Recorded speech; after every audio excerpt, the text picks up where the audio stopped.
Hello and welcome everybody to our Q1 webinar, Smart Buildings, Smart Futures. A very warm welcome today to both our accredited professionals and our accredited solutions communities.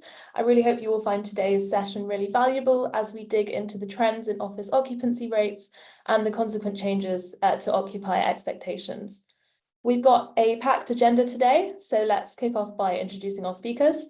Firstly, my name is Sam Gunn. I'm a Learning Experience Manager here at SmartScore, working largely with our AP community and hosting several of our past partner webinars. So I'm sure some of you will recognise me from past events. I'll also be running a Q&A session at the end of today's session, so do begin populating the chat with any questions that you might have for our speakers. There is a Q&A button at the bottom of your screen that you can use for this. We will have time for 2 or 3 questions after the first section of our webinar too, so please do send in your questions as soon as they come to you. I'll now hand over to our speakers, Will and Freya, to introduce themselves. Thank you, Sam. Good morning, everyone. I'm Will Brouwer, the Group Product Manager here at SmartScore, responsible for product development across our core products. I joined SmartScore 3 years ago, and prior to that, trained in architecture and was a smart building consultant.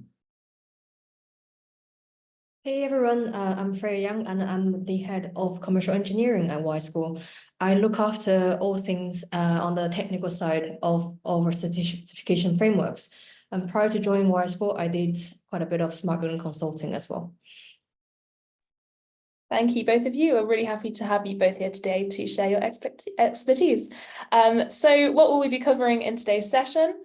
We'll shortly begin with Will, who'll be giving us an insight into the state of the smart building industry right now and the trends likely to shape the coming year. Freya will then cover smart at scale, considering best-in-class buildings, whilst also looking at potential to reposition existing assets. And we will finish with a Q&A session, as I mentioned before. Before we begin, it would be great to get a breakdown of who we have with us today. So shortly, a poll will appear on your screen. If you could let us know whether you are joining as one of our accredited professionals, one of our accredited solutions, or perhaps you fall into both of those categories. I'll give you a few seconds to answer that poll.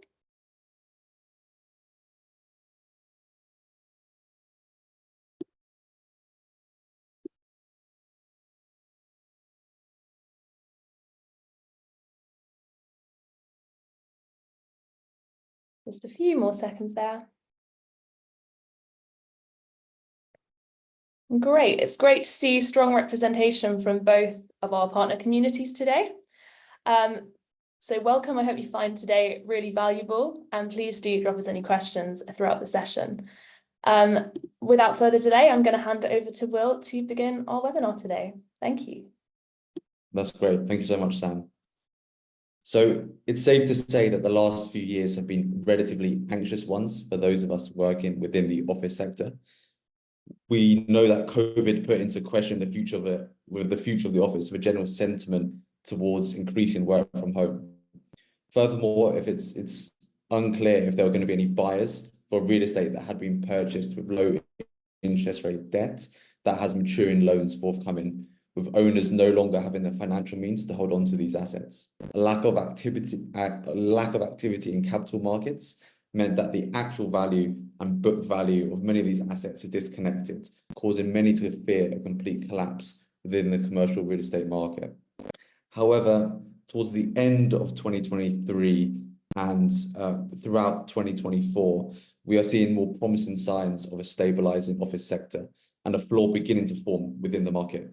We are seeing climate office take-up across markets. So in the UK, data from Savills indicates that office take-up was 93% higher in the second half of 2023 compared to the first half. In Asia, data from Cushman & Wakefield suggests that demand for offices was 12% higher last year compared to 2022. And even in the United States, which is the most troubled market for commercial real estate, there has been a month-on-month climb in office demand for the past 6 months straight. Additionally, there does appear to be a stabilization of interest rates, with potential cuts happening later on this year. So with this increased demand for real estate and stabilizing interest rates, there does seem to be a more positive outlook in capital markets, and we are seeing buyers enter the real estate market with a lot of cash, and this would ensure true price discovery for many assets. and a stabilization of the office market. Alongside a rise in office sentiment, office occupancy has also been steadily climbing, also across markets. So in Europe, we are seeing office occupancy of 57%, and some weekdays, so Tuesday and Wednesdays, almost back to the pre-pandemic normal. In Asia, we are seeing the highest rate of occupancy across markets, with trends of upward to 70%, especially in those dense urban cities such as Singapore and Hong Kong, which have returned to pre-COVID levels of occupancy. North America remains the lowest, with some divergency across cities, but average across those cities still just shy of 50%. Separately, alongside occupancy, the majority of companies now have a return to work statement.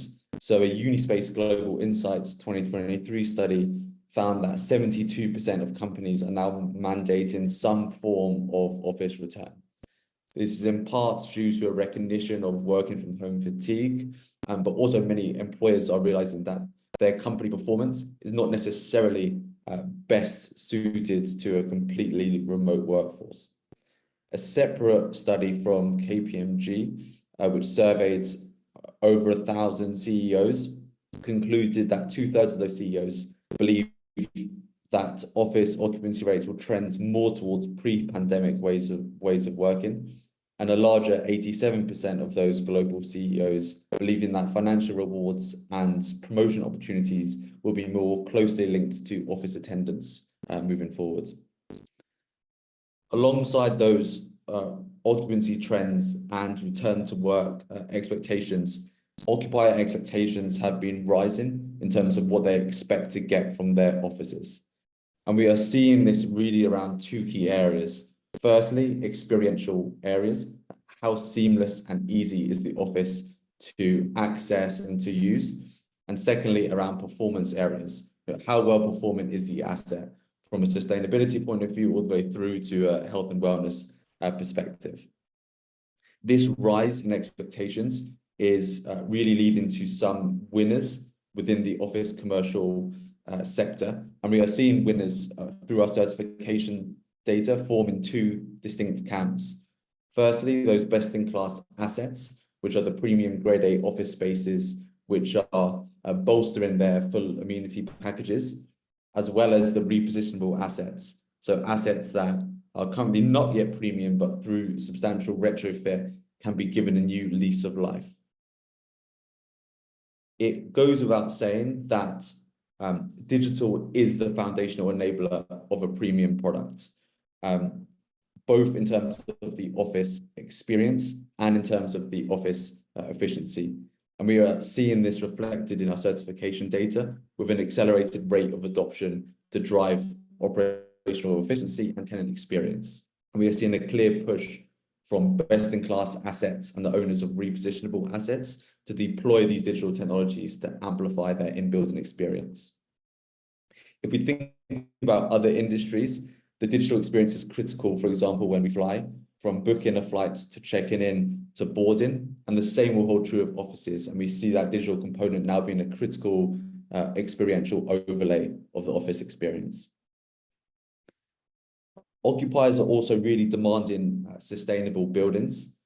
I think the green premium is very well established in when leasing office space in Europe, and we expect that to continue to spread to North America.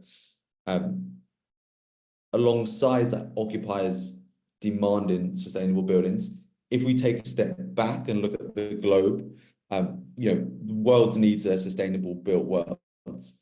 I think we all know on this call that a quarter of global greenhouse emissions come from the use of buildings, and around a tenth from the construction of buildings. So to reach a more sustainable built world, as an industry, we really need to align on what great looks like.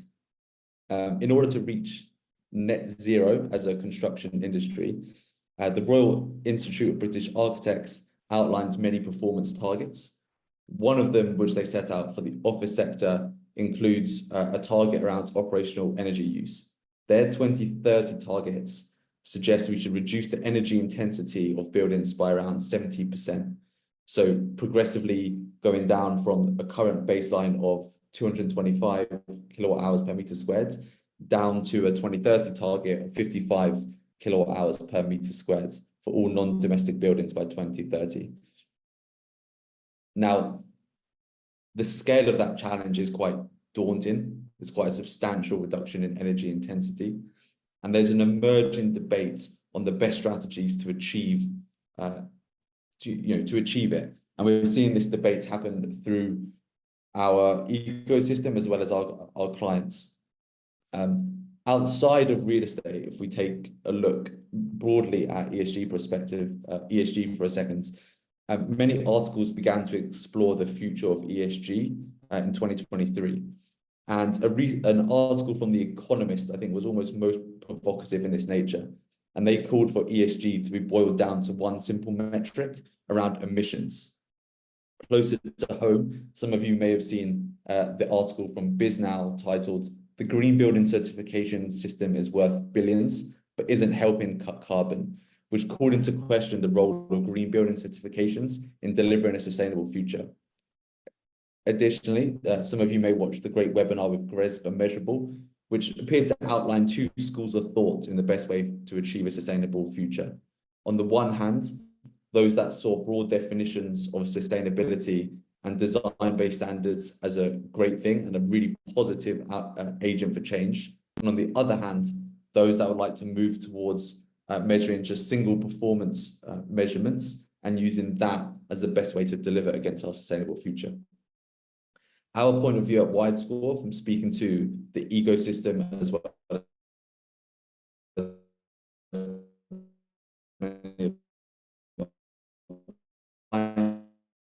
basis, is that it's easy to have a great standard in really driving change with a collective group of stakeholders delivering a project and signal to the market the achievement.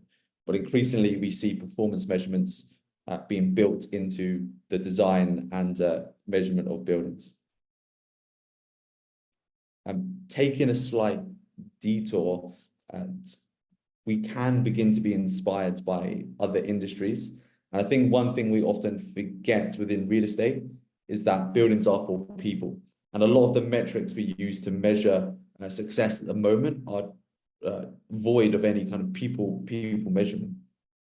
If we look at the commercial aviation industry, they have quite a nice metric to measure the sustainability of of their planes, which is revenue passenger kilometer per kilo of CO2, which is used to measure the efficiency of an airline in terms of the carbon emissions per unit of passenger distance traveled.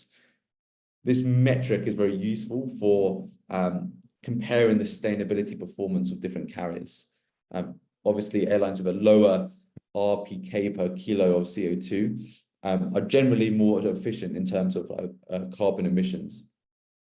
While it's not perfect, it's an interesting example of an efficiency metric with people at its core. I think it can be food for thought for those of us within the real estate industry as we look to make more sustainable buildings that are also utilized by people.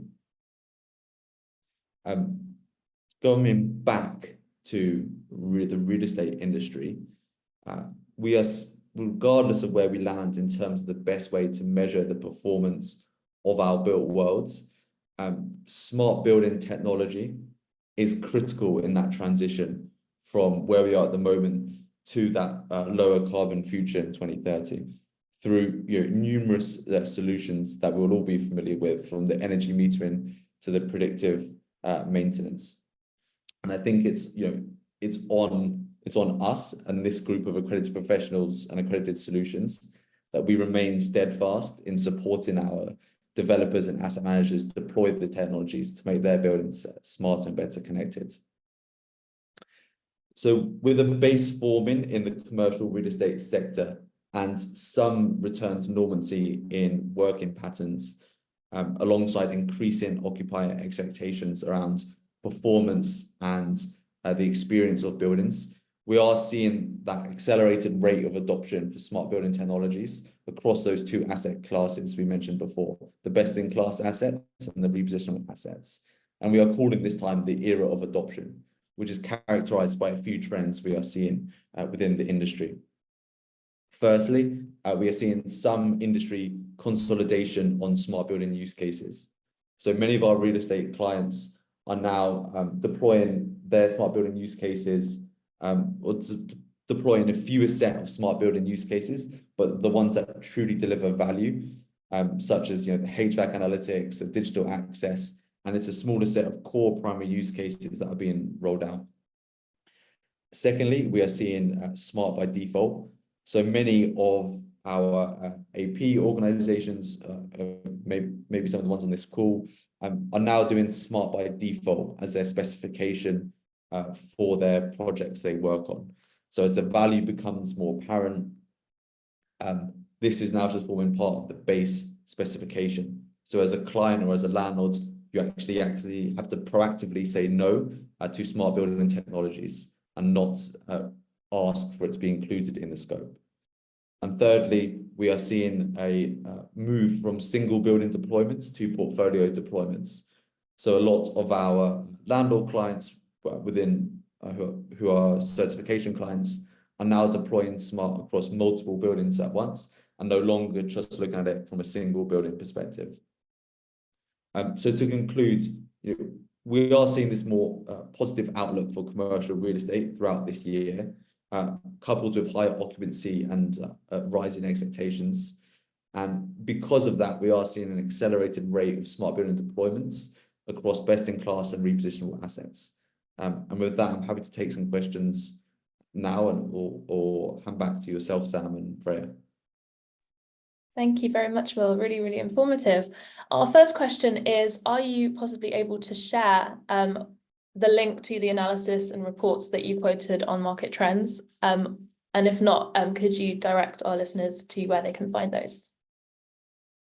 Sure, I can't share right this second, but I will, Sam, I'll work with you to get an email out to quite a few web links, but this is all public. I think most of it is public information, so we should be able to share that. Brilliant, thank you very much. And you mentioned that the APAC region has a particularly high occupancy rate at the moment. Why do you think that could be? Certainly, so I think there's a few reasons why it is. Firstly, there's a lot of city density. So a lot of these urban cores like Singapore, commute times are less compared to like North American counterparts. Equally, there is more power by employers as opposed to employees in terms of getting people back into the office. So I think there's a few reasons why that's the case. Brilliant, thank you very much. We will take more questions at the end, so please do keep sharing those with us via the Q&A button at the bottom of your screen. We'll now move on to Freya to talk about scaling smart. Thanks, Sam. Thanks, Will. Hey, everyone. I am very excited to discuss the scaling of smart technology with you. As you know, SmartScore has grown significantly in the past 2 years. We are very lucky to go on this fascinating journey alongside hundreds of forward-thinking owners worldwide and thousands in our great AP community to explore how we could rethink the use of technology in the built environment.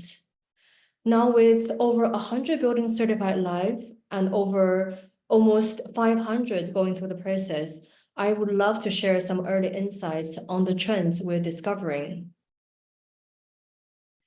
The prime trend we're seeing, as Will mentioned, is this shift from digitizing selected single buildings to scaling deployment at a portfolio level. Just 2 years ago, we would see developers select 1 or 2 flagship new builds to test new technologies, going through that learning cycle, adapting as they progress, and gaining useful experience. It's also very important to note, it's not just the technology that's new. Project teams had to navigate new ways of working together and new ways of sharing responsibilities, which are fundamentally different from the decades past. But it's through this learning process and this mindset geared towards rapid thinking, we've seen teams discover what works, what doesn't, and how to improve. And fast forward to year 2024, now we are seeing many are ready to explore much broader deployment across their portfolio. So what are some of the advantages of scaling the deployment and why now is the time to do it? The first benefit really is around cost reduction. As you know, a big hurdle to modernizing the traditional building technology has always been its costs.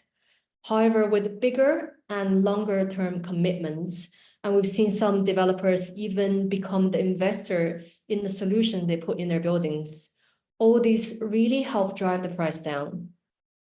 Also, with many solutions now adopting more of a SaaS model, building owners can spend very little on CapEx at deployment and instead spread the cost throughout the building lifecycle via OpEx. This model eases the initial pressure and also make it more attractive for solution provider as it helps build long-term business relationships. The second benefit is around tech consolidation, which greatly help a more centralized management. Buildings are already filled with a lot of tech, which becomes quite difficult to manage when they're all completely siloed.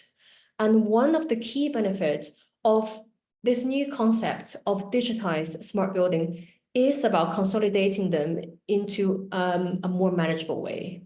And also when we think about this concept of smart building, it's really not necessarily about adding more, just doing it better. And now we're seeing owners taking this idea to the next step, enabling better benchmarking on a portfolio level. Another benefit is this rich insights you could get. By scaling deployment, you can start pulling together a larger data pool and derive more useful insights. This wealth of data helps make more informed decisions on tech purchases, leasing strategies, and even investment activities, and drive better return on investment. Lastly, a wider standardization of technology helps owners promote consistent performance. What this means that it ensures a consistent experience for occupants, and we've seen it also enhances the owner's brand value. So by standardizing the tech stack, as well as the management practices, you can have a better guarantee that the buildings under the owner's brand are being consistently efficient, reliable, and deliver similar user experience. This consistency not only improves occupant satisfaction, but also streamlines operations and maintenance processes. Now, zooming in on technology, let's take a look at the latest trends in smart building use cases and where do we see the market is heading. We have had a look at all the finalized SmartScore buildings in Europe, and here are some things we have seen more becoming the norm. First is around access. We have seen that the building access has emerged as one of the most important touch points for occupancy interaction. This also highlights the critical importance of security measures in building management. And by upgrading access control systems, building can enhance overall occupant experience, but also ensures the safety of occupants. Secondly, a great aspect of the smart building technology is around its ability to support ESG goals. Energy reporting functionality plays a really important role. It facilitates the measurement and also the analysis of building performance metrics. By collecting real-time energy data, you can optimize the resource utilization, reduce operational carbon footprints, and I think that's why we're seeing a ton of investments in this area to support sustainability objectives. Also, we saw that the adoption of better software-supported facility management solutions is also changing the way building operates. Now, with advanced work order management systems, building managers can streamline operations, improve productivity, and consequently drive down that operations cost. We have also discovered some use cases that currently buildings don't tend to offer at this moment. We've seen that despite the advancements on the technical side on indoor navigation, its adoption is still pretty limited, especially within the office environment. It has been more successful in other sectors such as retail, but its application in the office space has yet to gain wider traction. Next, there still seems to be a noticeable gap in both the transparency and also the awareness around buildings' well-being information.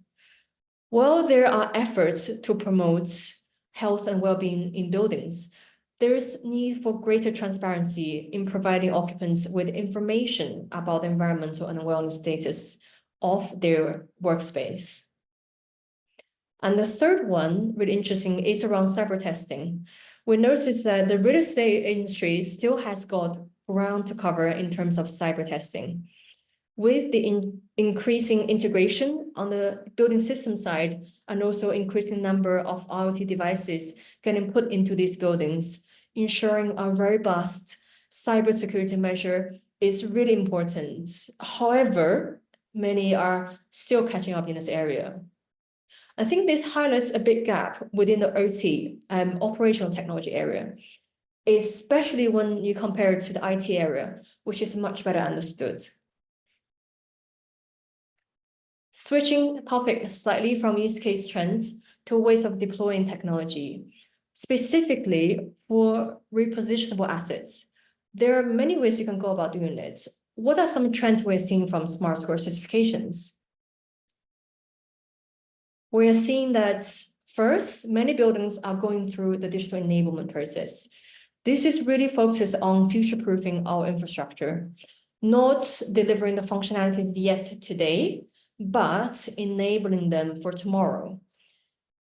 By ensuring open protocols during the installations of new equipment that have been brought into existing buildings, we lay the groundwork for easier integrations down the road. While further integration may be on a distant roadmap, it's still great to build with the future in mind. We have also seen some investment in system integration. System integration is key to the operation sites to optimize efficiency. It also helps deliver other type of use cases as well. And by integrating system into a data ingesting and controlling platform, we establish a solid foundation for any future occupier integrations. This has proven to be ideal for core and shell type buildings where larger multinational occupiers would prefer to bring their own technologies into their space. Thirdly, focusing on enhancing the digital experience is another way to elevate an existing building. Deploying an occupier experience app, it could just be very much software-based with no hardware integration. This would already give users the ability to interact and book building services often via a web-based application. This offers a cost-effective solution to modernize buildings' brands. And lastly, IoT uplift is also a low-cost opportunity for accessing richer building data. The installation these days are fairly easy. It could be on a wireless network, it could be battery-based, and often no infrastructure modification spending required. You can instantly start collecting useful data that you just couldn't before, such as air quality and space occupancy. And with this data can be then used to either develop new features or create actionable insights to optimize building performances. Okay, now let's take a look at some interesting case studies. We're going to look at both sides. So on one side of the spectrum, if we look at some best-in-class new builds, Airside in Hong Kong is a great example. The building aims to be a community hub, connecting people with nature. It's very much inspired by UN's Sustainable Development Goals. And one of the key area of focus was around air quality. So they put in high-performance air quality filtration devices to really minimize indoor air pollutants. The air quality of the building is also constantly monitored by real-time air quality sensors. The building particularly excels in its reporting on the building performance.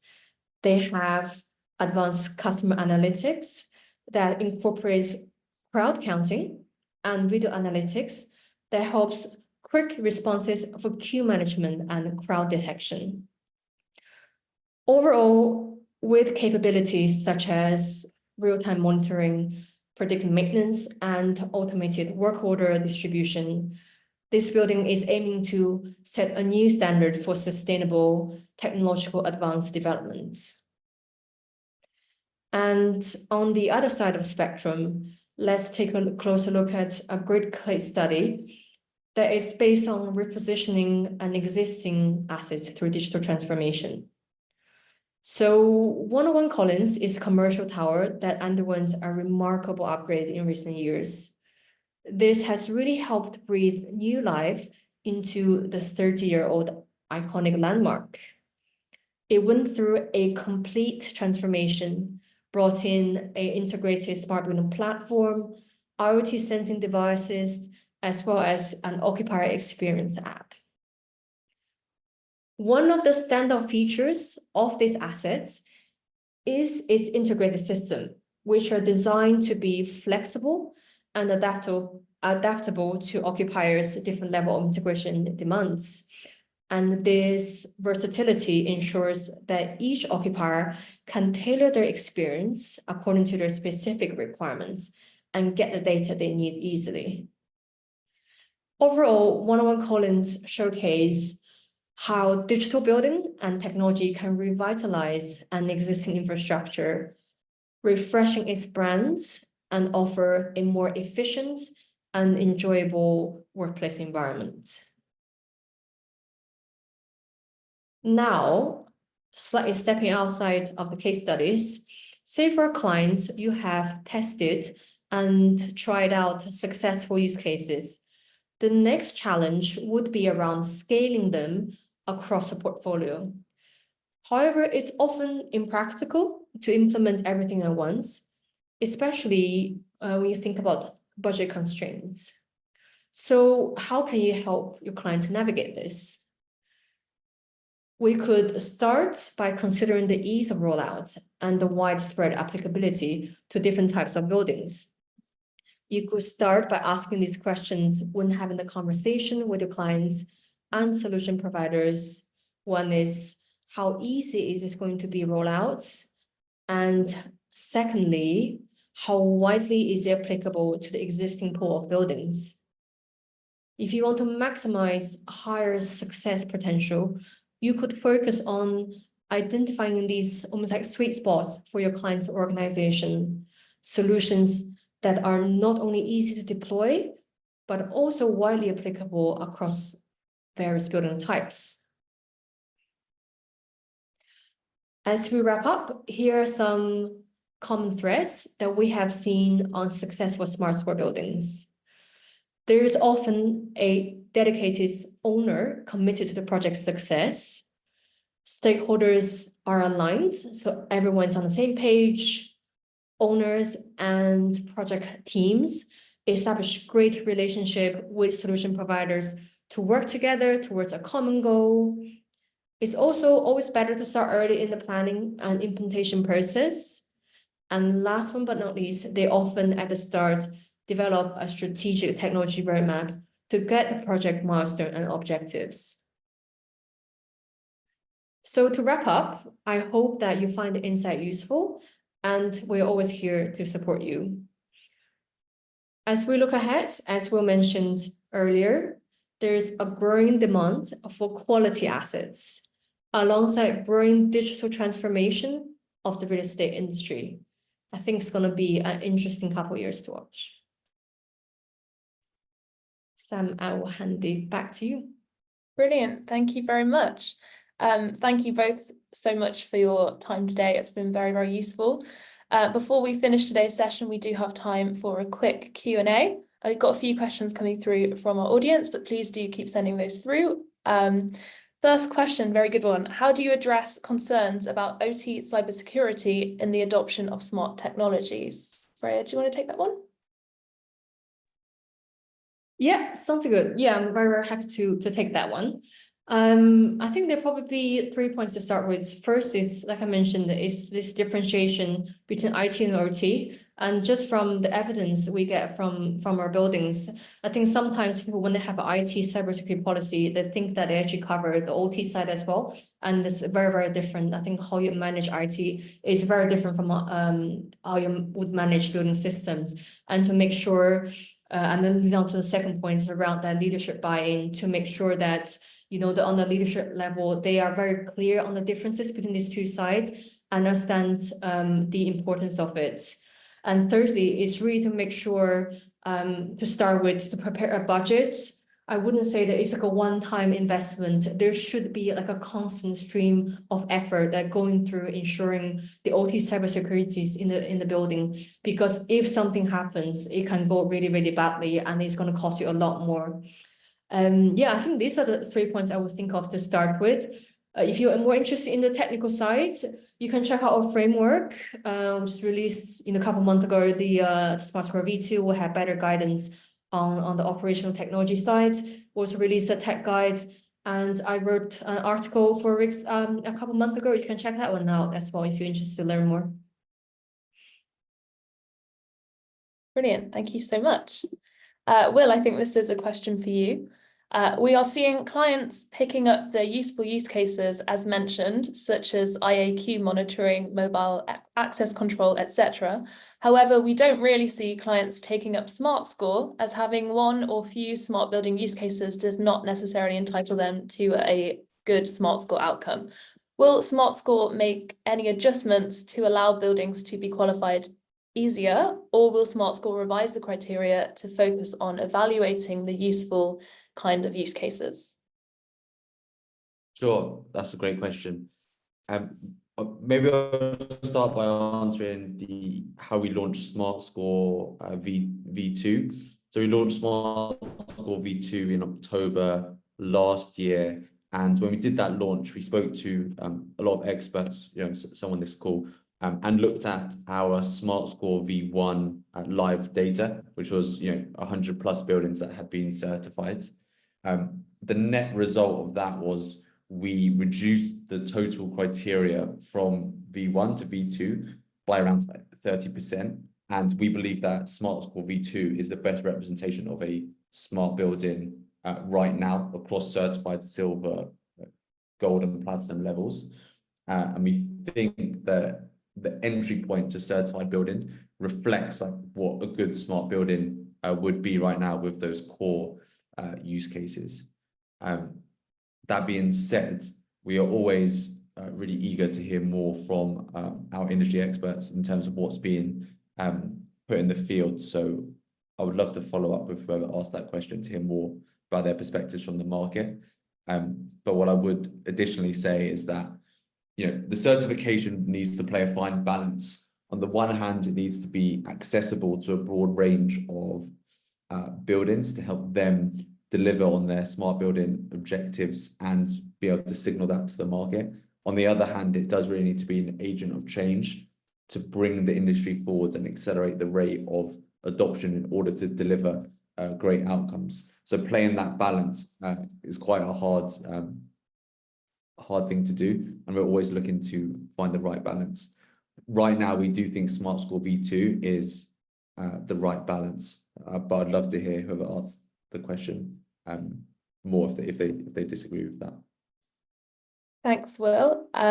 If you would like to discuss a follow-up to any of your questions today, please do drop AP support an email. I'll put that on the screen at the end of the webinar, and I will make sure that Will receives that message and you can communicate there. Lovely. Next question, I think this one is for Freya. With a tight budget, which way of repositioning assets that you outlined typically comes with the lowest cost?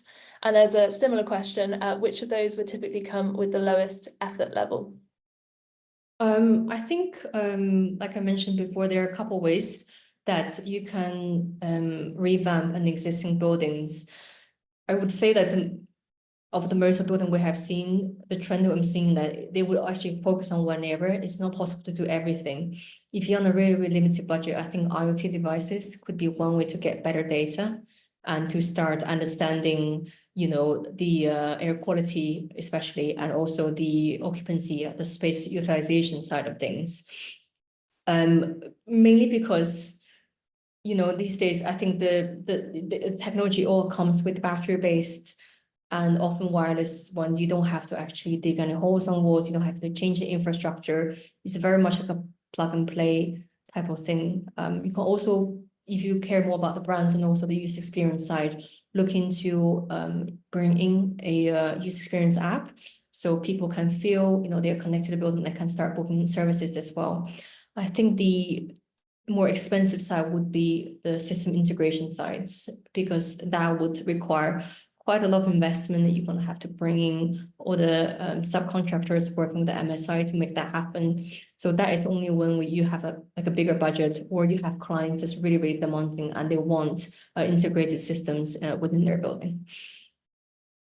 And Freya, just to build on that, I think it's like safe to say within those repositionable assets, there's almost big retrofits that are also retrofitting their base build systems. Yeah. Versus repositionable assets where they're not retrofitting their base build systems. Is that like a fair dichotomy? And presumably then like the cost of systems integration would be less if it's a full retrofit of base build systems as well. Yeah, I think so. It will depend on the situation of the buildings for sure. Thank you. And at the moment, we've got one final question, but please do send any final questions in. What strategies do you recommend for building owners to start early in the planning and implementation process of smart technologies? That follows on from the previous question. Sure. So we had a conversation with an asset manager last week, and I'm going to quote them on this, but they were giving us some positive feedback, and they said, like, never underestimate the power of a single certification or objective as a great blunt instrument to drive like positive outcomes for like getting stakeholder buy-in and delivering that change. What they were referring to was purchasing SmartScore in their stage 0 or 1 to use you know, early on in the development or project lifecycle, and setting out an aspiration to achieve a certain level. In their case, it was a SmartScore Gold building, and their feedback was that saying that out loud was able to really drive like downstream consequences in terms of you know, getting a lot of the smart building use cases deployed and not value engineered, because when it came to conversations later on in the day, it all like to value engineering, a lot of things couldn't get cut out because they were all contributing to that SmartScore Gold certification. So I think you know, in order to do that, you need to have a you know, leadership and a client with a great aspiration to be able to set an objective early on, and then work downstream from that. What I would say, like on projects where we've seen some success and some failures, is and you know, the advice I think to give to clients is that it's much better bet to engage with the ecosystem earlier on than to try and design a smart building in isolation without speaking to the suppliers who actually like work and deploy the technologies. I think it's very different deploying smart building technologies than it is to set in a you know, procurement for windows and walls. And we're seeing some of our leading clients, so some of the most advanced, actually have more strategic partnerships with their solution providers, and they're involved much earlier on in the process. Would you add anything to that, Freya?